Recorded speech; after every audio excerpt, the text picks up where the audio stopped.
Hey, my name is Dawson and welcome back to my YouTube channel. Today I'm going to show you how I built this easy DIY propagation station. This is a great beginner-friendly project because you don't need that many tools.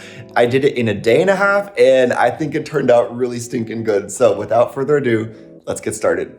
For this project, you're gonna need two 1x3 boards. You can easily grab these at Home Depot or Lowe's, but if you're gonna paint your finished shelves, I would recommend getting primed pine boards. And if you're gonna stain your shelves, get a natural wood. I would avoid getting poplar if you are gonna stain, but you can see more on that later in this video.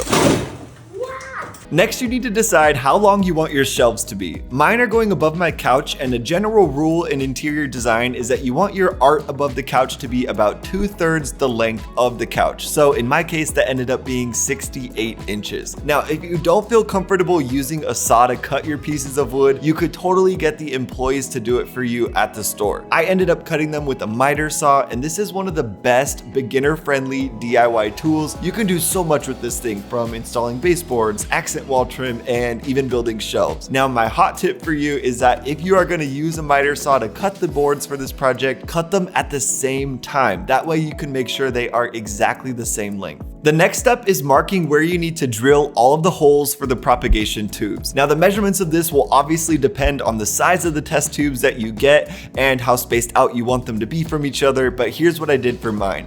I started by drawing a line 7/8 inches from the edge of the wood all the way down. And I am confident there is an easier way to draw this line, but I just used my square to help me draw it. Now, since my shelf is 68 inches long and I wanted 16 tubes per shelf, I landed on spacing them out 4 inches from each other. This step was super easy. I just put my tape measure down next to the line that I drew and then marked every 4 inches. And this is kind of what it looked like when that was all done. Okay, now I need to drill my holes for the little test tubes to slide into, and I've tested this out on just a scrap piece of wood to find the right size that I need. And what I'm using is a spade or a paddle bit. This one is a 7/8 size, and I just put that into the drill. Super easy to do. So let me show you how. Okay, so I have a scrap piece of wood underneath where I'm drilling, just to hopefully kind of make sure that the hole doesn't cut through on the other side nastily. And then I'm just putting the tip of my spade bit right there on the X of my line and drilling through. Super easy. Now, a tip for you, if you're gonna do this, make sure you keep your drill 90 degrees to the board. I accidentally was tipping at some points and some of the holes got bigger than they needed to be, but just remember that tip and you should be good to go. Now, it's likely you're gonna have to do a little sanding after you drill all of those holes. I started with a 120 grit sandpaper and then did a second round with 220 grit sandpaper. You can do this by hand, but if you have an electric sander, it will just make the process so much faster. Then you'll end up with something that looks like this, a little holy wood. Okay, now for the easiest part. Now I'm just going to add a little bit of wood glue to the bottom board, and then once I put the boards together, I'll just pop in a few brad nails to hold it in place while it all glues up. Now, this part is a little tricky to do on your own, but it's not impossible. Add a little wood glue to the top of your bottom board, and then you could just use clamps or something like that to hold the two pieces of wood together while the glue dries. But I opted just to add a few brad nails. I used a battery-powered brad nailer to do this, and if you don't have one, you could totally just use a hammer and nail to attach them together. A little tip though on using the brad nailer, it might be a good idea to practice on a couple pieces of scrap wood first, just to make sure you have the right power setting. I had it on too light of a setting at first and the nails weren't going in all of the way. Now, if you do notice some wood glue running over the edges, just grab a wet paper towel and it should wipe off easily. Before moving on to the next step, just make sure you fill any of those nail holes with the little wood filler. You might have to lightly sand those areas again when the filler dries, but it's no big deal and you won't notice it when the project's all done. I initially thought I was going to stain these shelves to kind of look like my bookcases in this room, so I started by applying a coat of pre-stain conditioner. This helps just really prep the wood for stain and helps you avoid a blotchy finished look. After 30 minutes, I went in with a gel stain, and man oh man did this look bad. Poplar is notoriously known as a hard to stain wood, so I don't know why I thought I could beat the odds, but it definitely did not look like what I was envisioning. And thankfully, I do have a huge collection of leftover paint from all my DIY projects, so I decided just to quickly pivot. I wasn't sure if I actually wanted the shelves to be painted white or maybe stand out with more of a color. So I painted one shelf white and one shelf a dark green, and much to my surprise, I actually kind of liking the white one more. This definitely is a happy accident because I like that the shelves will blend more into the wall in the finished product. Now, one little tip, I would use a satin or a semi-gloss paint or a polyacrylic finish if you're using the stain.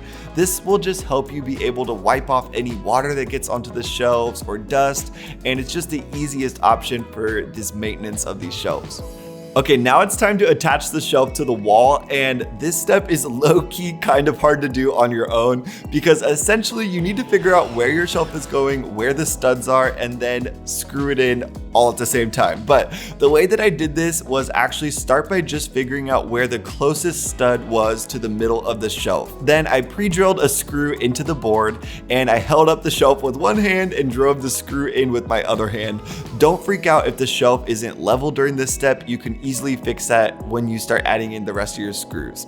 So that first screw is essentially just holding the shelf up for you, and then you can work your way down to the end of the shelf, find another stud, level out the shelf, and then just add some more screws into it, and you should be good to go. I popped on a little paint over the screw heads, and they just really blend into the shelf when it's all said and done. And this way you can easily take the shelf down if you need to in the future. Okay, this last step is pretty self-explanatory, but now we just need to add the test tubes to the shelves and some water for the plants. I tried using a watering can at first, which was a total mistake because I spilled water all over the couch and all over the wall. Oh my stars. Oh no. Oh no.